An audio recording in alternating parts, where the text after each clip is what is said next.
Welcome back to Josh and Kristie Stealing the Internet. I'm Kristie. And I'm Josh. Ring that doorbell and run away, because today's episode is all about ditching people. Am I the asshole for ditching my girlfriend at a 5K because I wanted a better time? I think you gotta agree beforehand if you're gonna be running together or if you're here to run. All right? If you're not the same speed, it is difficult to do a 5K together.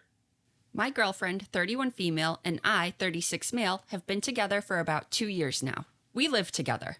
About 9 months ago, I picked up running as a hobby and have since grown quite fond of it. I currently run an average of 25 miles a week. A few months ago, I decided I wanted to try a 5K or 10K, and after some Google searching, found a 5K in my city that looked fun. I registered for it, paid the fee, and decided to start training specifically for it. I mean, you're already running 25 miles a week. That's pretty good. Yeah, I feel like you don't need to do that much training if you're already running 25 a week. You're running an average of 3 miles a day? Yeah, which is a 5K. I mentioned it in passing to my girlfriend that night, and she asked if she could come too. I was psyched about the idea of running a 5K with her and said yes, but warned her that she would probably want to start training because I was going for a sub 27-minute time, which might be tough for a complete beginner. What is that per mile? So that means they want to run it a little less than 9 minutes per mile, which also means that they need to be running at a little less than 7 miles per hour the whole race. Okay, that's pretty fast. She said she would like to train with me, which, again, sounded fun. The next morning, I woke up at 5 a.m. for my run, as I usually do, but my girlfriend was not up for it, and she told me she'd go later. This continued for a week, and then 2 weeks, and I finally managed to get her up once for a run. She was miserable the entire time, and I basically didn't get any exercise. Okay, so when she said go later, she meant like tomorrow, not when I wake up at a normal hour.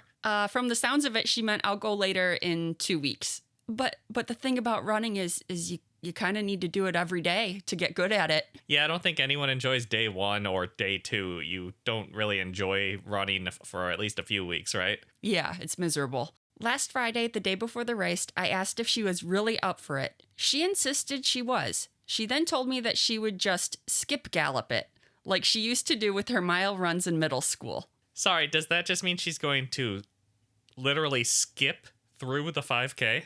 I don't fully know what a skip gallop is. I asked her to demonstrate what a skip gallop was, and she showed me this bizarre sidestepping gallop as if she had casts on her legs. So it's not just skipping? Apparently not. Okay. I told her it seemed like a really inefficient way to run, but she insisted it always worked for her before. Yeah, when she was in middle school, she's old now. She's like 30. That's not the same. It is not going to work. You don't have the same limberness when you're in your 30s and you don't exercise anymore. Saturday was the day of the race, and right out of the gate, she utilized her skip gallop strategy. 2 minutes in, I realized that she was already completely gassed. She started asking me to wait so we could walk together. I apologized, told her I loved her, and left her behind to finish the race. I ended up with a time of 26:43, beating my goal. I want to know what all the other runners were thinking as she skip galloped through the race. I have to assume she was getting stared at, right? Yeah. I also really like that he essentially gave her the line of like a zombie survival movie of like, I love you, but I'm going. Every man for himself. See you later. Yeah, push her over and run. After the race, I tried calling her, but she wouldn't pick up. When I made my way back to the car, I realized she had left me. I took an Uber home, and right when I walked in the door, I was met with cry shrieking about how I ditched her. I tried to calm her down and explain that she kind of brought it on herself, but she was not interested whatsoever. Yesterday, she gave me the silent treatment all day. Do I deserve what I'm getting here? So it's tough to say you deserve what you're getting because she invited herself along on your activity, then did not train and ruined your activity for you. But you should have seen this coming. Oh, absolutely. I would have warned her beforehand when I knew she hadn't trained.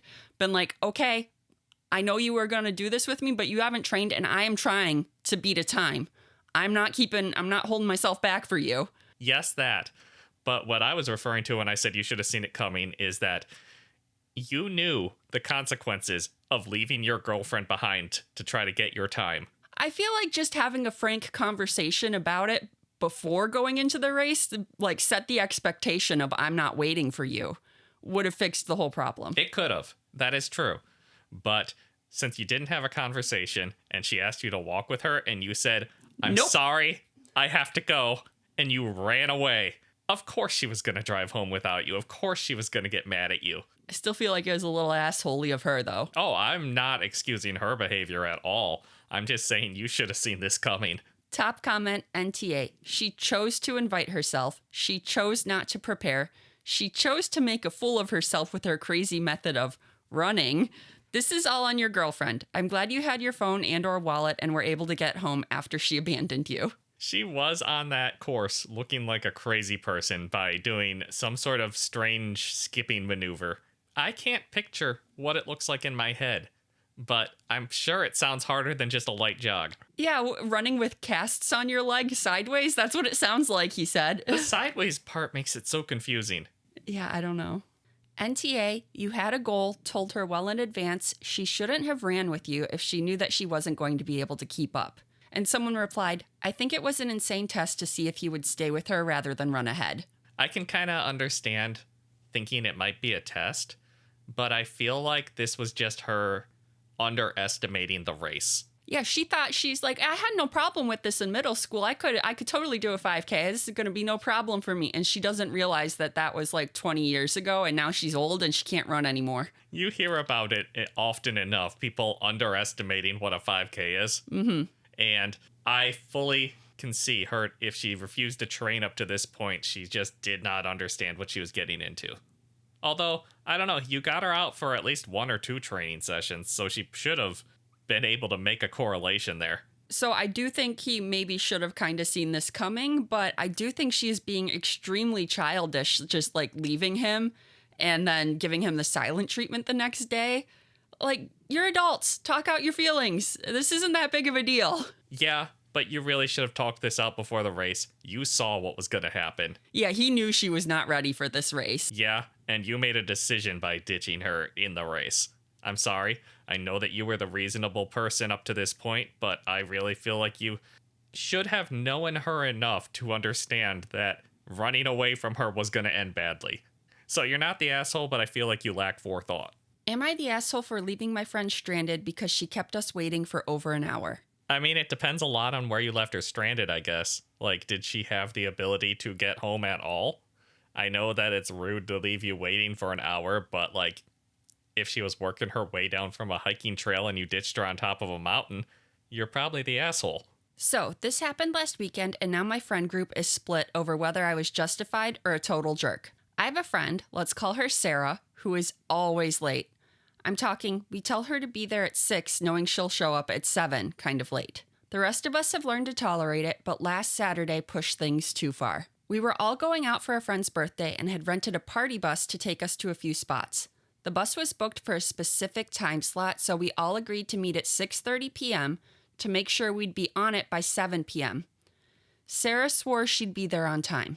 Guess what? 7 rolls around and Sarah is still nowhere to be found.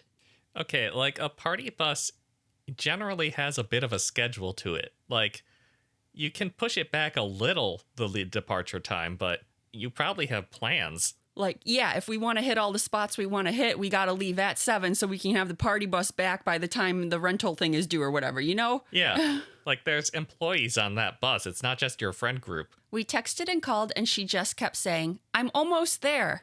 After waiting for over an hour, we decided we had to go. An hour is an insane amount of time. I don't know if I would wait more than 15 minutes. Yeah, especially since you know this friend's habits. Like, at the 15-minute mark, you're like, they're not coming. You need 5 of your friends on this person. Like, you need some sort of tracking app. Yeah, to be like, is she really almost here or is she still at home? Right? If she's the type of person who just says, I'm almost there when she hasn't even left. She hasn't even showered yet. She's still got to get ready, but she's almost there. Yeah, no, I don't trust you. I texted her that we were leaving and she'd have to find her own way to meet up with us if she still wanted to join. Well, she showed up about 10 minutes later and was furious that we'd left. She called me selfish, said I ditched her, and made the entire night all about her being abandoned. I'm sorry, this was a friend's birthday party where you had a scheduled event. It's so rude of her to turn up late for this. I mean, if she was going into this knowing like, hey, I have stuff going on and I won't be there till, an hour later, I'll just meet you guys at the first spot we're stopping at, you know?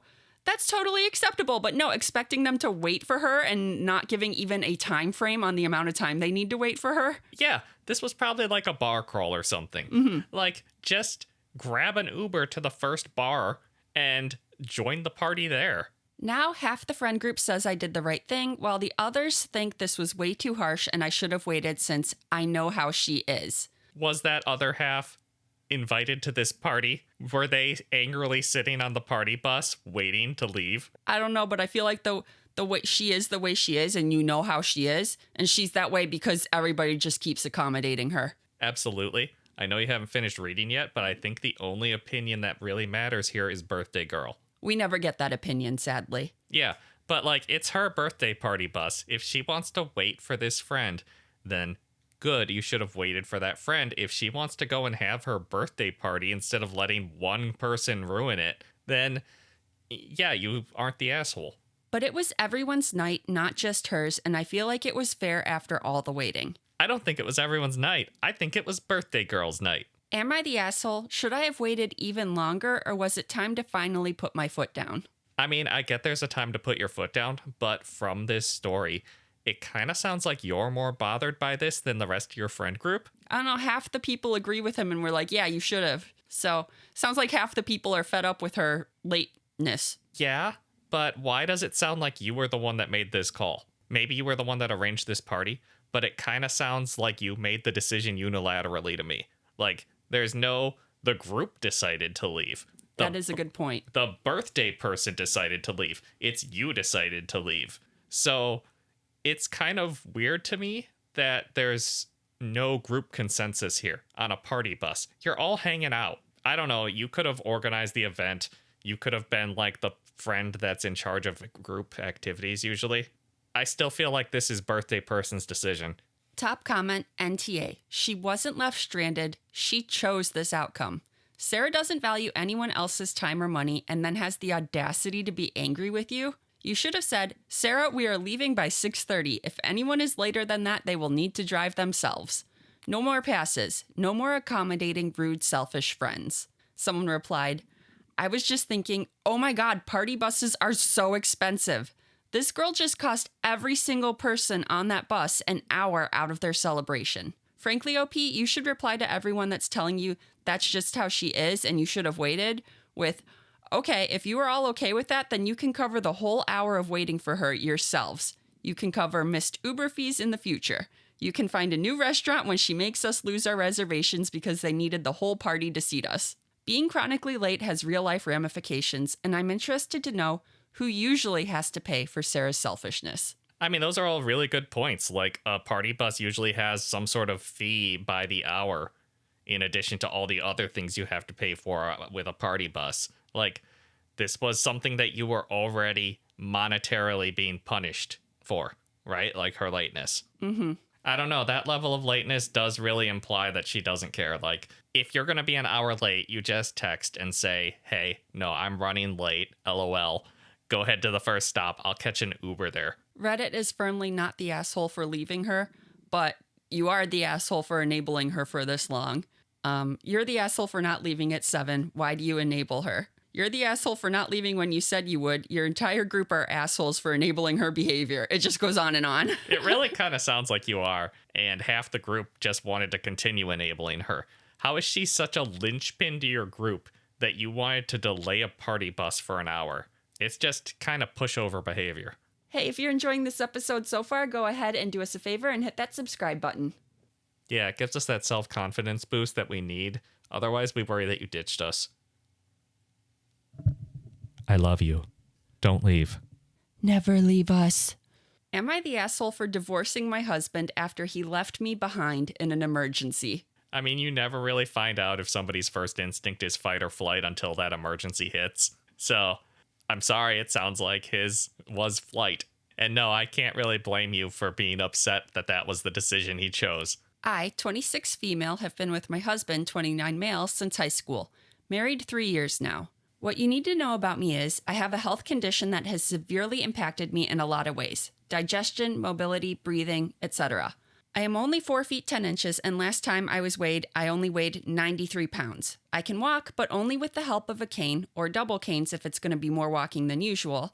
And even then, it's usually only for an hour, 2 tops before I'm at my limit. Okay, well, at 4'10 and 93 pounds, you could just toss her over your shoulder and run. Yeah, right? She's tiny. It's easy to, don't leave her behind in an emergency. Grab her and run. Yeah. It's like picking up a kid. Yeah, it kind of is. I'm also rather slow moving with walking, and running or moving quickly is completely off the table. So it's pretty safe to say I'm a bit delicate, physically speaking. This is important because it's what caused the main issue I'm having with my husband, to the point of divorce even. A few months ago, we went out for our anniversary to a small venue to check out some local artists. It was one of those small places that can only host about 200 people or so, and it was mostly standing room only.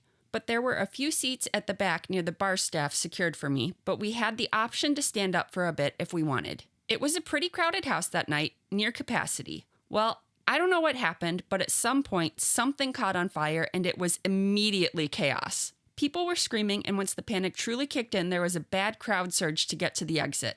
When this happened, I was massively struggling not to get knocked down and trampled. Again, I am really short and lightweight and definitely not strong enough to shove my way through a panicked crowd. My husband left me. I feel like if your wife is 4'10, 93 pounds, and has health conditions, you must have ran through what you do in an emergency in your head at least once, right? You hopefully mentally prepare for it, yes. Like, hey, there's probably at some point in our lives going to be a fire nearby, and I need to maybe move towards her instead of the exit? Yes, because I love my wife and want to protect her and help her because she cannot protect herself. Yeah, this is just a fact of your marriage that you must have planned for. I find it really hard to believe that her husband never thought this through. My husband left me, just bolted the second the panic really got stirred up. Didn't even try to grab my hand or anything, just ran. That's crazy. I was really, really scared for my life. The seats were all the way across the building from the exit, and there was so much of a crowd to get through, I was certain I was going to be trampled. I wasn't even worried much about the fire at that point. It was growing, but not huge yet. It was mostly just how knocked around I was in the crowd. I even lost my cane at some point. Yeah, like when there's a fire, it's not like the fire is running at you or anything. You have a chance to just hang back and let all the dumbasses by the door work their way out. Like, unless you're actively surrounded by fire, you don't need to join the mosh pit. Yeah. I mean, fire can move really fast, but generally, there's a reason they say, please calmly proceed to the exits, when they're giving you the fire safety drill thing. Yeah, because the trample at the door is way more dangerous than the fire usually. Luckily for me, a woman noticed how close to being pushed down I was and grabbed my hand and kept me close. She was pretty sturdy built, so wasn't being knocked down that easily. We made our way out not long after that, and by that time, the fire department had already arrived and was putting the fire out. I found my husband outside with the crowd dispersing after making it outdoors, and he was crying, asking me if I was okay. So I do feel kind of bad because he really did care, I guess. I guess? I don't know. I trust you to be able to escape a burning building. Mm-hmm. I still might make my way over to you before the exit. Yes, I do feel like I would try to stick together. Yeah, right? You gotta stick with your accountability buddy. You're my lifetime accountability buddy, Kristie. The buddy system. Yeah, right? Everybody find your buddy and then proceed to the exit. When I later confronted him for leaving me, he apologized and said he just panicked. That he grew up browsing 4chan and places like that and had been especially traumatized by that footage of the station nightclub fire that made the rounds on places like that. And when the fire started and the crowd started panicking here, that he just immediately went back to that and panicked. Okay, I don't respect that logic at all, because when I start to panic, it's usually not about my own safety. It's about whoever I'm with.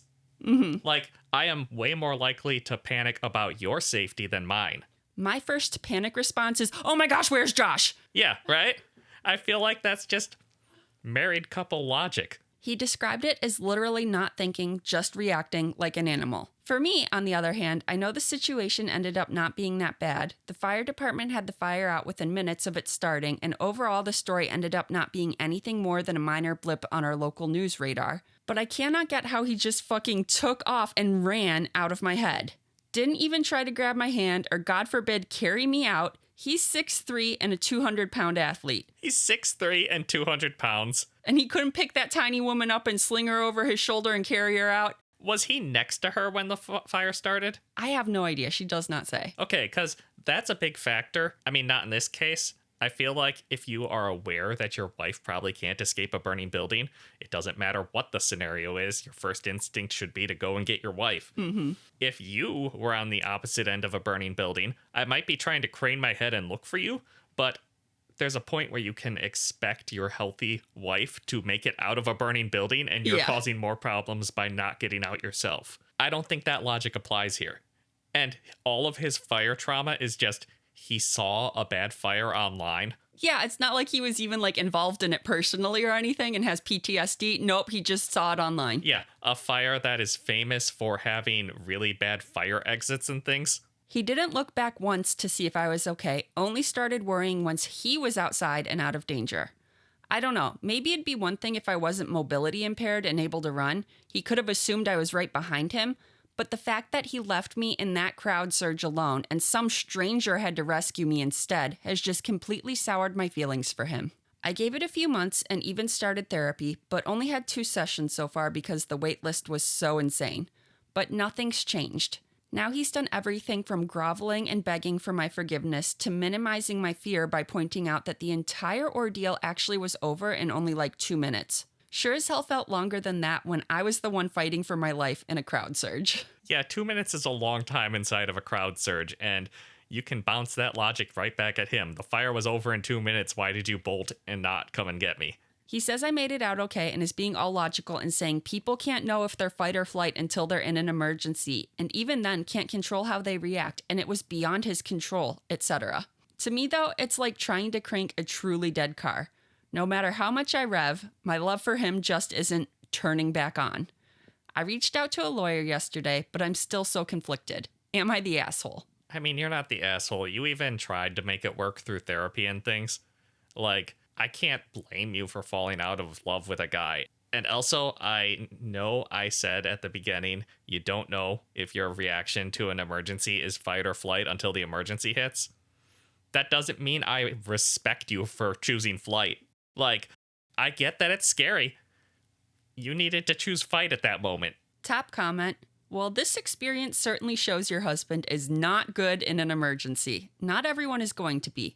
But honestly, as someone who is also disabled, although not to the degree you are, I don't think I would ever be able to forgive my husband for abandoning me in a situation like that. I'd never be able to trust him again. I'm so sorry, NTA. Yeah, it's tough to trust him after something like this. Is he going to any kind of therapy to make himself less scared of fire? I don't know, but that might be a good idea. Yeah, he's 6'3" and 200 pounds. He's like Frankenstein over here. Another comment. I also have that type of irrational fear that he's describing, where you will sacrifice others due to those damn catastrophe videos. But because I actually love my wife, that fear extends to my wife. In a state of panic and terror, I will instinctively reach for my wife, maybe even knock down other people, as her safety is equivalent to my safety. Sorry, but if his instincts tell him to sacrifice you rather than fear for your safety, then he neither loves nor needs you particularly much. Certainly not enough to be married. And that's what I'm saying is my first instinct in a catastrophe or like anytime I panic is, oh my gosh, where's Josh? Or like if I'm with like my family, oh my gosh, where's my mom? You know? Okay, but that's too far in the other direction. You don't start sacrificing other people in an emergency, especially a fire that sounds like it was very easily controlled. Okay, yeah, that is a good point. Don't trample other people to get to your significant other and rescue them. No, just calmly work your way through the crowd and then make sure your wife gets out. It sounds like that commenter also needs therapy. But what I'm saying is he's got a good point with because he actually loves his wife, that fear extends to his wife. That's the point I'm trying to make. I fully agree on that. Your spouse should just be an extension of yourself in that emergency. You need to make sure they're both out, right? Spouse and kids are just on that level. Maybe don't push other people down, though, because then the other guy who's trying to get his wife out needs to fight you in the middle of a fire, and it becomes an action movie. That would be pretty cool. A fight scene with flames in the background. Oh, the security footage would be epic. But you're both going to die in a fire. You discovered that he lacks a trait you value. Maybe you'll be able to forgive him. You will never forget. No, you absolutely won't forget, and you shouldn't forget because in an emergency situation, you're going to need that knowledge. Am I the asshole for ditching my wife at the mall because she was taking too long?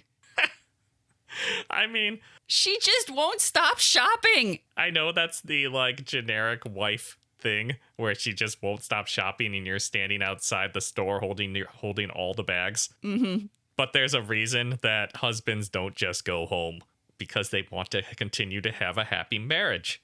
I'm a 34-year-old man and my wife is 29. We have been married for 5 years. Since we started dating, she has always taken her sweet time doing everything. Getting dressed, doing her makeup, eating, whatever it is, she takes forever.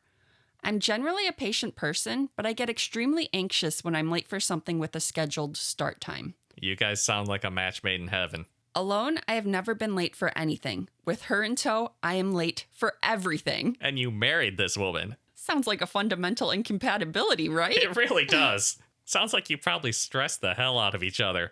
The most frustrating thing about this is that she seemingly has no ability to comprehend that she's making people wait. If I even suggest that she move a little faster, she gets really defensive. A few years ago, one of her best friends dumped her because she was tired of her chronic lateness. It sounds like she has a problem with lateness, but it also sounds like you are too afraid of inconveniencing other people. If you've never been late for anything and you absolutely cannot fathom the idea of being late without her, I don't know. Last night, we went out to see a movie. Getting to the mall before the movie started was a battle itself, but miraculously, with the prospect of doing some shopping before it, she was able to gather her necessary belongings and get there with time to spare.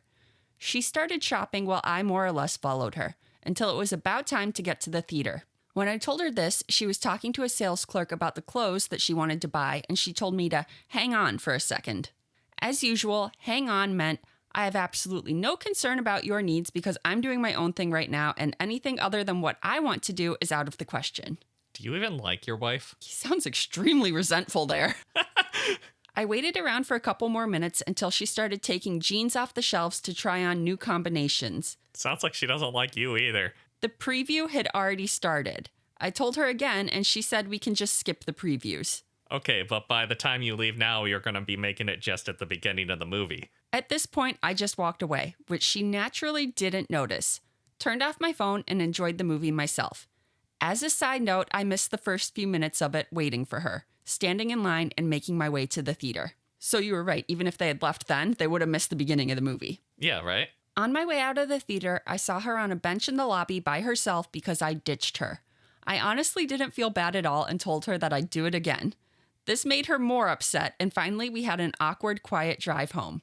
Apparently, she was actually looking forward to the movie too. Was I the asshole in this situation? I felt it was supposed to be tough love, but she seems really hurt. Both of you sound like assholes in this situation, honestly. Tough love is not something that you do in marriage, okay? Like, you should be supporting your partner, and she should be respecting you by getting to the movie on time. I don't support ditching her. You could have gone to a later showing. I also don't support her not caring about your date and just continuing to shop for clothes. It sure sounds like you two don't like each other. Is this some sort of little power play date? What is this? Reddit is firmly NTA, but I agree with you. Everyone sucks here. Yeah, Reddit is all about ditching people who slightly inconvenience you. Like, it is a movie. It is not the end of the world. By going to the movie on your own, you knew you were starting a fight with your spouse, okay? I don't know why you thought tough love was a good idea. There's better ways to handle her chronic lateness. NTA, initially I was sympathetic to your wife as someone who is also chronically late. However, when you described that her response to you informing her the previews are starting was to go try on more jeans, I lost all sympathy. That's not chronic lateness, that's chronic disrespect for other people's time. Someone replied, I can't even figure out what the hell she was thinking here. She wasn't just running late where she could ask people to wait for her. She was ignoring the time constraint of a scheduled movie. Movies don't wait for you. OP said he even missed a few minutes. She couldn't possibly have been looking forward to the movie and go grab more jeans when she was told it was about to start. NTA. Just go to a later showing. That's it. Like, all of those points make her the asshole. Yes. But the second that you just decided to ditch her instead of, like, I don't know, talking out your feelings with her, I have to say you're also the asshole. But how late was she running that she didn't even make it to the movie? She just sat on a bench outside. Because if she was like seriously thought she had time to try on a few jeans and then get to the movie, she could have gone inside and met him. And she didn't do that. So how long although maybe she was mad and was just like, I'm just going to spend more time shopping because now there's no point in going to the movie. I'm almost certain it was because she was mad, right? If your husband just ditches you and goes into the movie theater on your own, do you walk in and find him in the theater and be like, sorry, I'm late? No, you sit outside on a bench and angrily stare at that movie theater until he walks out. I just feel like some honest conversations here would help. Like if he had been like, hey, okay, you can look at more jeans, but I want to go see the movie, so I'm going to go. I'll meet you there. Yeah. She would have been like, okay, I'll see you there. That would have... How hard is that? That would have solved so many things if he just cared enough to be like, hey, I really don't want to miss the start of this movie. I'm going to go ahead. If you want to continue to shop, that's fine. It was like 2 sentences, right? Mm-hmm. And he just quietly abandoned her. Yeah, he just Irish goodbye'd her. Ooh, someone comments, why couldn't she buy her own movie ticket when she finally realized that you had gone ahead to the movies? And OP replied, because she wanted to make a show out of waiting in the lobby after being ditched. Okay, fuck OP. What is this man's problem with his wife? They really don't like each other. He hasn't said a single positive thing about her. I don't think he likes her. I can't believe you're still married to each other. This relationship sounds very toxic. Another comment I like, NTA, she's incredibly self-centered, entitled, and rude. But why did you marry her? You shouldn't have to tough love your partner in life. She's your wife, not your child. You are fundamentally incompatible. Time to rethink if you would spend the rest of your life like this. Yeah, I mean, you guys obviously just have different priorities when it comes to time and a lot of other things, it sounds like.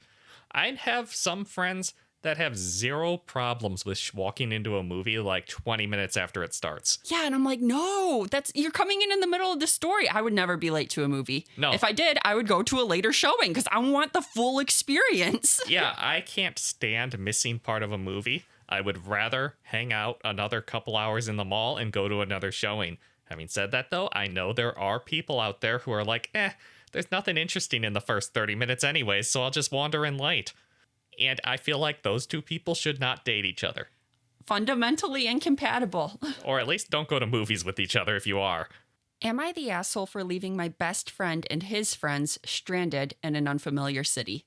I mean, all of these headlines are going to make me think that you're the asshole because you really should not just be ditching people in unfamiliar environments, especially. So, for background, my best friend has gotten into going to these Spartan races. He and a small group of his friends have started going to local ones, but recently heard about one in another state they wanted to go to and compete in, but they didn't have anywhere to stay, so they asked me if they could borrow my truck and trailer. I have a tow-behind camper for the weekend. Sorry, what is a Spartan race? So it's like an obstacle course race. Oh, okay, I've seen those. The hardest obstacle course race on the planet will make you physically fit, mentally strong, and more resilient. What are you waiting for?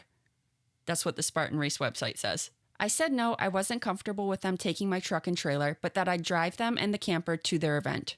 We made the 3-hour trip and set everything up in the area where the race was taking place the next day. He's taking a lot of time out of his schedule to drive his friend to this race. Yeah, I mean, they like him enough to actually drive him out to the event, so I would say you're a good friend, but it sounds like you ditch him, so I don't know if I can say that. I have a habit of leaving my keys on a hook next to the door to my bedroom in my camper. Remember this. Come nightfall, I went to take a phone call outside and ended up wandering around the grounds for over an hour. When I got back to the camper, the door was locked and I was told by my best friend's older friend through the window that there wasn't enough room for me in my trailer. What? So I reached for my keys to unlock the door, but realized that I had left them inside the camper on the hook in my room. So I called my best friend from outside, and all I was told was, sorry, bro, nothing I can do. So I ended up sleeping in my truck that night, which I had fortunately left unlocked by accident. Where were they planning on everyone sleeping? That they just decided to lock them out? They were supposed to all sleep in the trailer, but I guess they got in there and went to bed and were like, it's too crowded in here. One more person won't fit. He can't come in. So let's lock out the host? Yes. That's crazy. Suddenly you're very justified in ditching them. Their race began at 8 a.m., and at 7, they came meandering out of the trailer and woke me up. No apology, by the way. So while they were in their race, I hooked my truck back up to the trailer, closed and locked everything, and waited until just after they finished and had started walking back to the trailer. Think really wide open field. When I saw them coming, I started the truck and drove off the property, with them chasing behind. That's more petty than I would have been, but I love it. He waited until they could see him and see that he was abandoning them. Yeah, that's great. I would have just angrily left, honestly. I don't think I would have thought to taunt them as I left. I made the 3-hour trip back home, declining call after call. When I finally got home, I finally took my best friend's call. He started yelling at me saying, "Why would you do this? We have no way home now." I just said, "Sorry, you shouldn't have made me sleep in my truck after I did you this solid." That's insane that they thought it was okay to lock you out of your own trailer. Just what if your truck wasn't unlocked? They wanted you to just wander around in the night? You gotta crawl under the trailer and sleep under it. Yeah, like what did they expect you to do? There's mosquitoes and stuff out there. It sucks outside. That's why they needed the trailer. Yes, exactly. He told me that there were better ways to handle this than by leaving them in an unfamiliar city with no way home. I don't think there was. I think you handled that the best way possible. I would have been like, well, there were better ways to handle it than locking me out of my own trailer. Right? I think he ended up calling his dad to come and get them. Is he right? Was there a better way to handle this? I felt justified until he said that. I'm kind of doubting my decision now. Am I the asshole? You're not the asshole at all. This is a justified ditching, I think. The second that they locked you outside, it says a lot about what they think about you. I was like, he says that this is his best friend, but I don't think you're his best friend. No. I don't think you're even his friend at all. You are just a convenient person he can use to drive him to his Spartan races and give him a place to sleep. You're somebody who owns a truck and a trailer. That's a very convenient person to have around. I do love the top comment. NTA, they're Spartan warriors, right? They should run home. They absolutely should, yeah. That would be a true race that would make them physically fit, mentally strong, and more resilient. Even more so than the Spartan race. How far was the drive? 3 hours. 3 hours, so it was probably like 200 miles away. Mm-hmm. You can do that. You're a Spartan. Be strong. Somebody commented that he should have thrown his words back at them when they called him and said, "Sorry, bro, nothing I can do." Yeah, I mean, that's just the correct response in that scenario. NTA, was there a more adult way to deal with this? Definitely. Did they deserve to be treated like adults after the disrespectful, asinine, and childish stunt they pulled? No. Fuck those guys. They got what they deserved. Yeah, I don't even know what the more adult way would have been. I'd be so seething mad, I would have just driven off the second that they were out of sight. Or called the police That's and been like, let me saying. in my damn trailer. I was like, I don't even know if I would have just waited till the next morning to drive off. I think I would have called the police and been like, hey, these guys are in my trailer and they won't let me in to my property. Right? Honestly, I would have been tempted to just drive home with them in the trailer. Oh, that would have been good. Yeah. Oh, you didn't have your keys, though. Oh, yeah. That's a good point. Yeah. So, yeah, I guess your options were police. Which I would have done. I'm not sleeping in my car when there's a perfectly good trailer that I own. Right? If I couldn't get into the truck, it would have been like your only option. I'm not going to sit outside in the dark and wait for you to decide to let me back in. That's crazy. I'm just really confused what these people's thought process was. They really thought they'd lock you out of your own camper and you'd smile and drive them home? Was it harsh? Yes. Did they deserve it? Also yes. They're grown, they can find their own way home, NTA. OP responds, I've really been trying to practice the mental gymnastics it takes to come to that conclusion as well in my own head, and I just can't do it. I can't either. I keep trying to figure out what they thought was going to happen here, and all I can think is that they assumed you were a giant pushover. Well, he showed them he wasn't. Right? Good for you. Just cut these people off. They're not worth it. There's no second chance in this scenario. Yeah, I would not be friends with this person at all. Absolutely not. Am I the asshole for ditching my girlfriend at a restaurant which contributed to her failing her probationary period at work? I feel like a few dominoes fell down between those two things. But yes, I suppose you're the asshole for ditching someone, although there are justified reasons. I, 27 male, have been in a relationship with my girlfriend, Cindy, 26 female, since university. Last September, Cindy's company went under. She took this hard because she loved her workplace, loved her colleagues, and loved her boss. Unfortunately, they just weren't making that much money, so the plug was pulled. When Cindy came home and delivered the news to me, I asked if she wanted me to introduce her to my boss.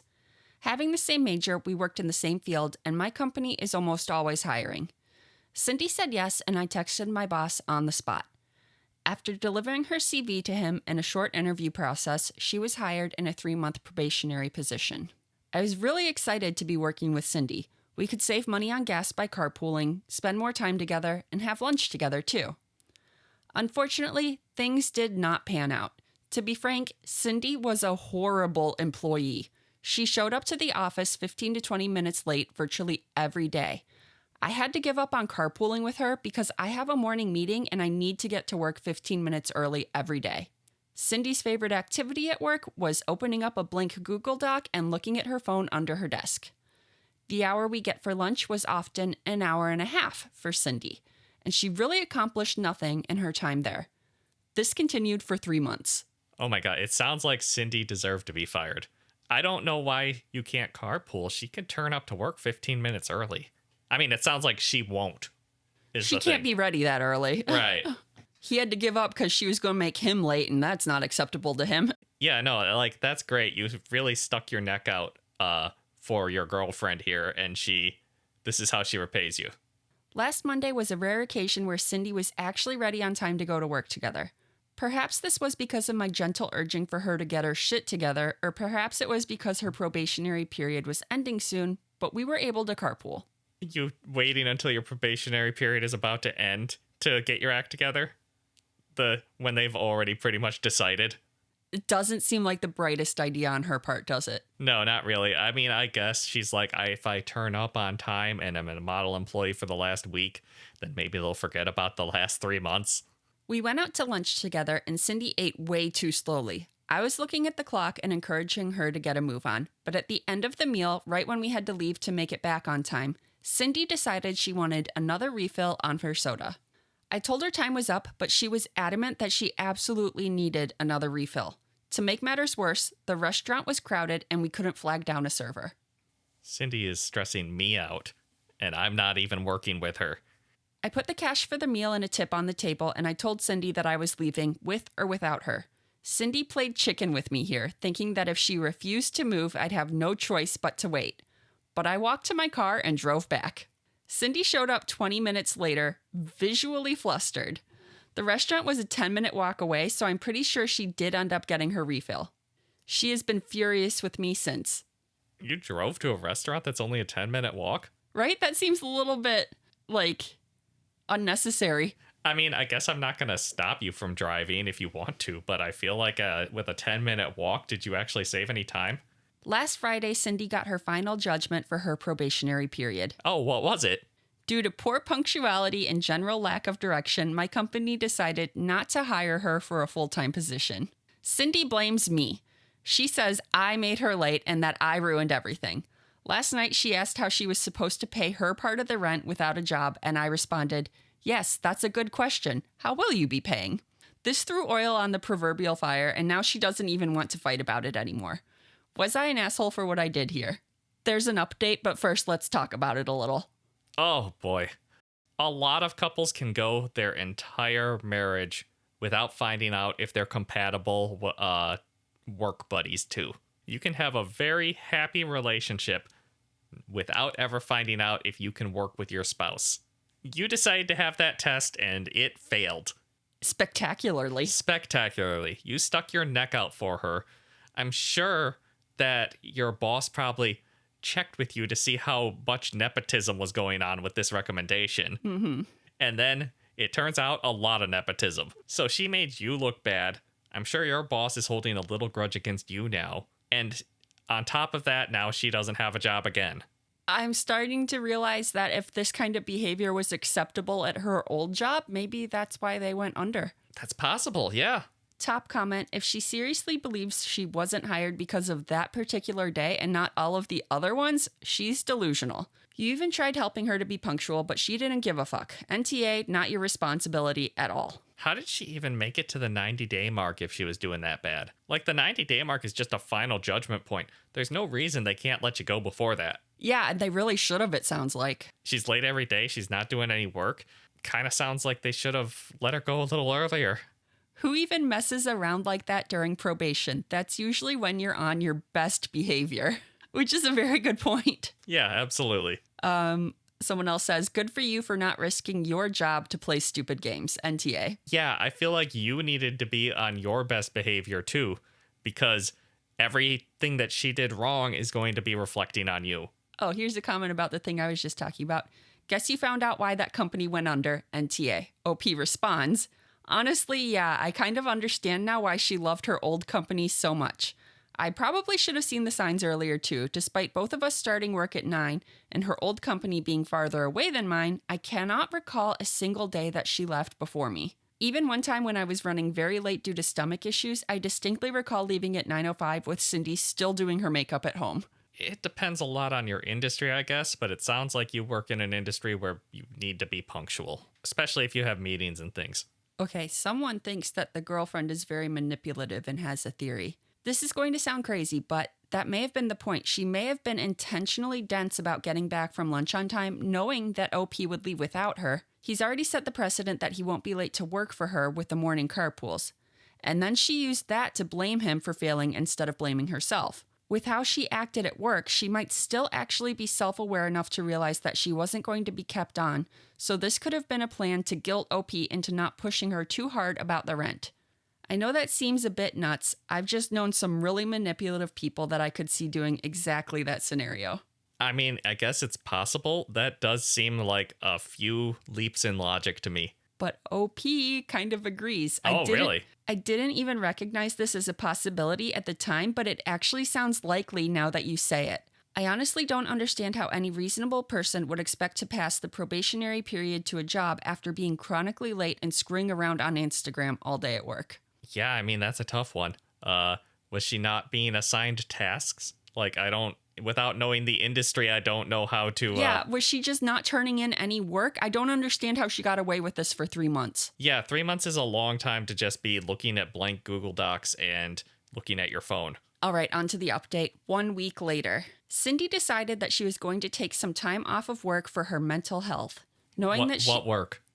Oh, you mean applying to jobs? Knowing that she had absolutely no savings, I asked how she was going to contribute to rent, groceries, and utilities, but Cindy said that wasn't my concern. I decided to be upfront and flat out tell her not to expect me to financially support her. She responded by calling me a low provider, whatever that means. Okay. You're not married. He shouldn't be providing for you. Not to that extent, I guess. It's also not right because I'm more of a no provider. I'm not into arrangements where I financially support a woman for companionship. At this point, I knew that our relationship was basically over, but I decided I'd stay in the apartment that we rented for the next 2 months as we had already paid our rent for that time. Okay, cut your losses, man. Then Cindy began taking steps to actively sabotage me at work. Yeah, that's why you cut your losses and go. Like, let her have the apartment for 2 months. Sounds like you're good enough with money that you can take a little hit. For example, last Friday when I was getting ready for work, I couldn't find my shoes. After letting me look for them for 15 minutes, Cindy finally said that she washed them. I'm fairly sure Cindy has never washed anything other than a plate or her own laundry, but on Friday morning she abruptly decided to wash my shoes. Right. How did that go? They were soaking wet. I had to wear an old pair of Crocs that were 2 sizes too small to the office that day.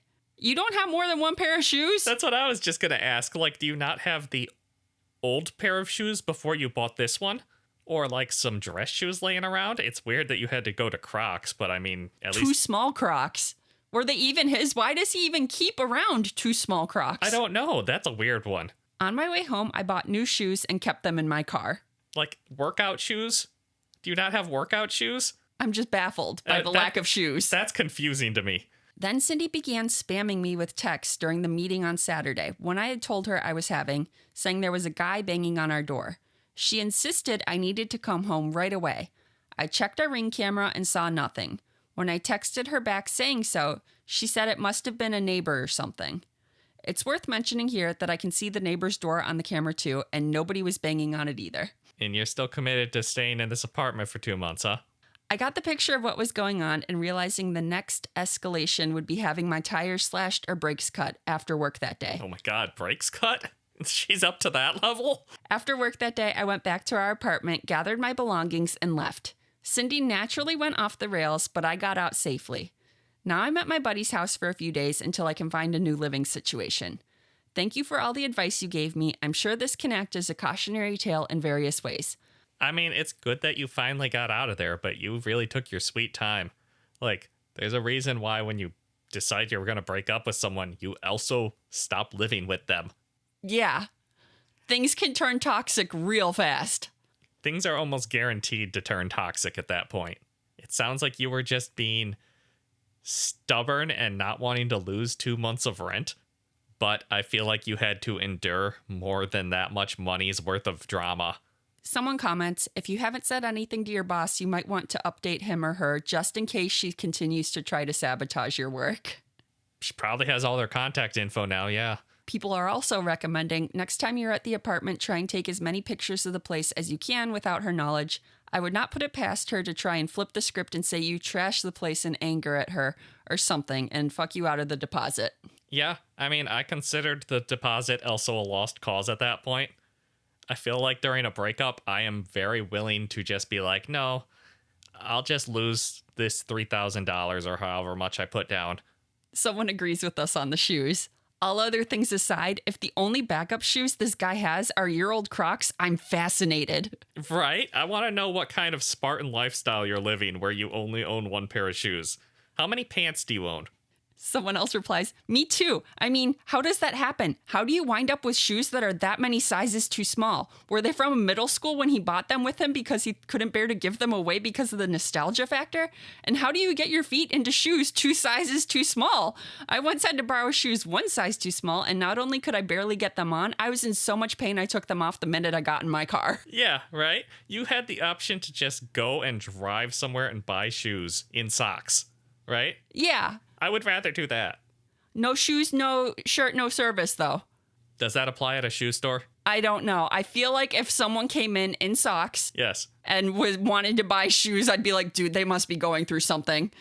I better just let them have these shoes. If you're dressed nicely from like the pants up, you can probably get away with it, right? And be like, hey, something happened to my shoes. I don't know. I just need help. Sell me anything. But yeah, like I just always have a constant rotation of shoes. Like when I buy new shoes, my previous good pair of shoes becomes workout shoes, and then my old workout shoes become lawn mowing shoes. And then in the closet, I've got 2 pairs of dress shoes and a pair of Converse that I just use for outfits. Like, I've got 6 pairs of shoes. Yeah, and that seems reasonable. Right? They don't take up a lot of space. I mean, we got off topic because you have the craziest shoe situation, but you're not the asshole for ditching her at the restaurant. You need to maintain your own job. But also you need to own more than 1 pair of shoes. All right, that's our last story for this episode of Josh and Kristie Stealing the Internet. Hit that subscribe button and ditch an old channel that you don't watch anymore. It's time. We're better than them.